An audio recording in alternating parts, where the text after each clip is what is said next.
Hi, and welcome back to the Implementing and Administering Cisco Solutions CCNA 200-301 video series course by EC Council. My name is Glenn Singh. In this video, we'll be taking a look at an introduction on describing various wireless principles. So let's dive on in. As a network grows, so does a wireless network. As more persons have mobile devices, whether it's a laptop, a tablet, or even a smartphone. So the need for wireless network is also growing tremendously. One thing we need to take a look at in this domain is various wireless standards. The Institute of Electrical and Electronic Engineers, known as IEEE, has created many standards within the computing and within the IT industry over the past years. One of the very popular standards known by professionals within the wireless or let's say network and security industry is IEEE 802.11 standard. This standard simply outlines how wireless communication works on both the 2.4 GHz and the 5 GHz frequency. To put simply, 802.11 is commonly known as Wi-Fi. Here we can see the various 802.11 standards. There's a regular standard which simply operates on the 2.4 GHz frequency that provided a maximum of 2 megabits per second. At the same time, IEEE had developed the 802.11a standard, which operated on a 5 GHz frequency and provided a maximum bandwidth of 54 megabits per second. Afterwards, the 802.11b standard was developed, which operated on a 2.4 GHz frequency, but it provided less speed at 11 megabits per second. There's also the 802.11g standard, which many persons were familiar with. This standard operated on 2.4 GHz frequency, so we get a very good range, and we got very good speeds, which was 54 megabits per second. Afterwards, there was the 802.11 standard, which operated on both the 2.4 and the 5 GHz standard. With 802.11n, this operated at up to 600 megabits per second, and it supported a technology known as multiple input, multiple output. In other words, MIMO. So how exactly does MIMO work? Well, to put simply, let's imagine this box here is an access point. And there are antennas, whether the antennas are internal or the antennas are external. Each of these antennas here would actually need to send and receive a signal between the clients and the access point. So therefore, each antenna would have to be both sending and receiving. With MIMO, the access point may have 3 or more antennas. Each antenna has a single responsibility. So in this situation here, where the access point has 3 antennas, 2 antennas could be for sending, while 1 antenna is used for receiving. So therefore, we have multiple ways in and multiple ways outwards.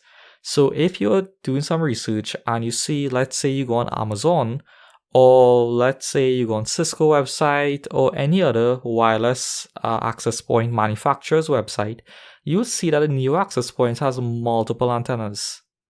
Each of these antennas provides, of course, multiple input and multiple output paths. Furthermore, there's the 802.11ac standard that operated at 5 GHz and provided a maximum throughput of 6.93 gigabits per second. All of these standards uses CCNA CA, collision avoidance. And the thing about collision avoidance is, if you recall, only one device could transmit at a time. So this means if we have an access point, and let's say we have clients, we have client A, we have client B. The access point can only give some of the data to A, then some to B, then send some again to A, while give some to B, but not at the same time. With IEEE 802.11ax, or what is commonly referred to as Wi-Fi 6, with Wi-Fi 6 or 802.11x, it eliminates the need for CSMA CA, which means with 802.11x, each client is allocated a unique channel, which means to say that there's no individual distribution of pieces of messages like these up here to each client, and this is sending one by one. With Wi-Fi 6, the access point sends the entire stream of data to all the clients simultaneously or at the same time. So therefore, there's no delay between the access point and the clients receiving or exchanging messages. With Wi-Fi 6 or 802.11ax, it operates at 2.4 GHz and also 5 GHz. As you can see, the speed is tremendous. Its average should be at least 4 times faster than 802.11ac. Whenever we use a Wi-Fi spectrum, whether it's on the 2.4 GHz frequency or the 5 GHz frequency, we need to ensure that there's no overlapping Wi-Fi channels. A frequency of 20 MHz is like a small water line.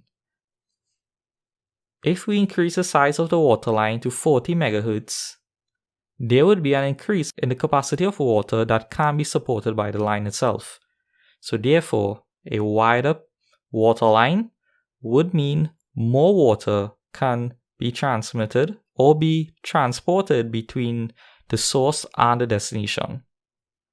In the 802.11 standard, an access point can use either a single 20 MHz frequency channel for transmitting data, or it can combine multiple 20 MHz frequency to achieve a higher data rate. So we can think of this as we have an access point, there's a client A, and the wider the channel, which is this column here, so let's say it's 40 MHz in size, more data can be transmitted between the access point and the actual client.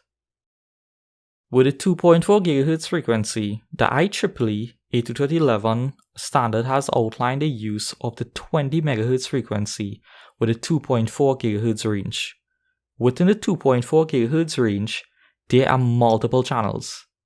Each of these channels operate on a 20 MHz frequency ranging from 2412 MHz to 2482 MHz. Therefore, it creates a total of 11 channels on the 2.4 GHz frequency within this range. These channels range from channel 1 to channel 11. Since each channel is very close by, the recommended channels that you should use are channels 1, 6, and 11. These 3 channels does not overlap with each other, and therefore it does not cause any interferences. So what do we mean by interferences? Well, if there are 2 access points within very close range that operating on the same frequency and the same channel, there would be signal overlapping. Therefore, those interferences can cause collision on the network or on the Wi-Fi network itself. So it is highly recommended to do not use channels that are overlapping at all, especially on a wireless network. Here you can see a small graph where we have channel 1, and you could see the range of channel 1. It is not overlapping with channel 6. Channel 6 is not overlapping with channel 1 nor channel 11. But let's say you are using channel 1 on access point 1 and you deploy access point 2. And let's say, for example, that you decide to use channel 4 or channel 5. Well, channel 4 and channel 5 will overlap in terms of signal. Should overlap somewhere around here. And this zone, this little zone here, will be where the interference exists. Simply because access point 1 is operating on channel 1, which is ranging somewhere about here, and channel 4 is also overlapping. So this zone in between is where the problem will exist. So hence it is highly recommended to use channel 1, 6, and 11 on the 2.4 GHz frequency on your wireless network. The newer frequency is a 5 GHz frequency. Unlike the 2.4 GHz band, which uses a frequency size of 20 MHz, the 5 GHz band uses channel sizes of 20 MHz, 40 MHz, 80, and even 160 MHz. As you recall, the wider the channel size is, the more data can be transmitted between the access point and the wireless client on the network. This allows the more recent 802.11 standard to transmit or to transport a much higher capacity of data over these channels, therefore allowing data rates of up to 7 gigabits per second when using the 802.11 standard. On all networks, we need security, and on a wireless network, there are various wireless encryption standards and security encryption protocols. One of the early implementation of wireless security or wireless encryption is known as wide equivalent privacy or WEP. The wide equivalent privacy or the WEP standard was the first encryption standard implemented within the 802.11 network. It is designed to provide data confidentiality during all wireless communications between an access point and a wireless client. However, with WEP, it uses the RC4 encryption. With the RC4 encryption, the cipher or the algorithm itself was used to actually provide confidentiality during any sort of data transmission. However, with WEP, it used a 124-bit initialization vector to create a stream of cipher for RC4. When using WEP, it's in various key sizes, such as 64-bit WEP uses a 40-bit key, while the 128-bit WEP uses a 104-bit key. The 256-bit WEP uses a 232-bit key. Now, you may be thinking that WEP is very secure. To be honest, RC4 is known for many vulnerabilities and is highly recommended to do not use WEP on your wireless network.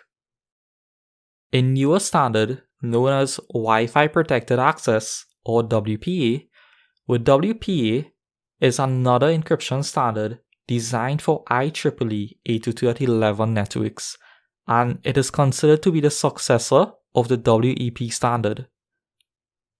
WPA utilizes the Temporal Key Integrity Protocol, or TKIP, which also uses a RC4 cipher for data encryption to provide, of course, confidentiality.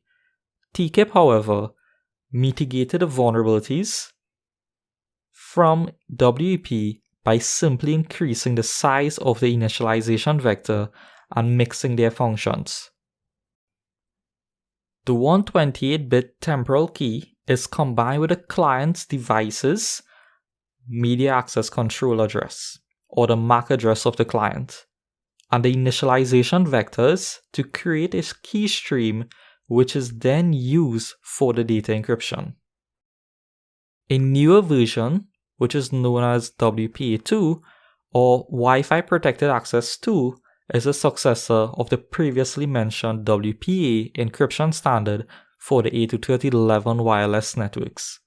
This standard uses the Advanced Encryption Standard, AES, which is superior to the RC4 encryption cipher suite. AES provided stronger encryption of data blocks to ensure data confidentiality.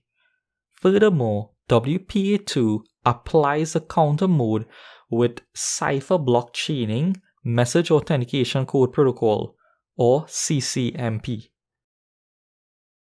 CCNP, which is superior to TKIP. So let's take a look at how we can actually configure the wireless security standard on a wireless network. So here we have the interface of a Linksys wireless router. Typically, we can click on wireless and we can click on wireless security. By default, the wireless security on an access point or a wireless router is disabled. Simply by clicking the drop-down, we have the different options available. So if we click WPA2 Personal, we have the option to select the type of encryption, whether we want to use TKIP or AES. Simply choose the better option, which is Advanced Encryption Standard, and now we can set our passphrase or our pre-shared key. This pre-shared key must be shared with the clients that you want to authorize on the network. So let's say the pre-shared key is 123. For a client to join the network, the client will need to know the pre-shared key and enter it during the authentication phase. In this video, we explore the various wireless standards, we discuss preferred channels to prevent channel overlapping, and we took a look at identifying various wireless encryption standards. In the next domain, Domain 2, we'll even dive a bit further into how to implement a proper wireless network infrastructure. This video was simply an introduction on wireless networking. In the next video, we'll take a look at describing the fundamentals of virtualization. I hope this video has been informative for you, and I hope to see you in the next one.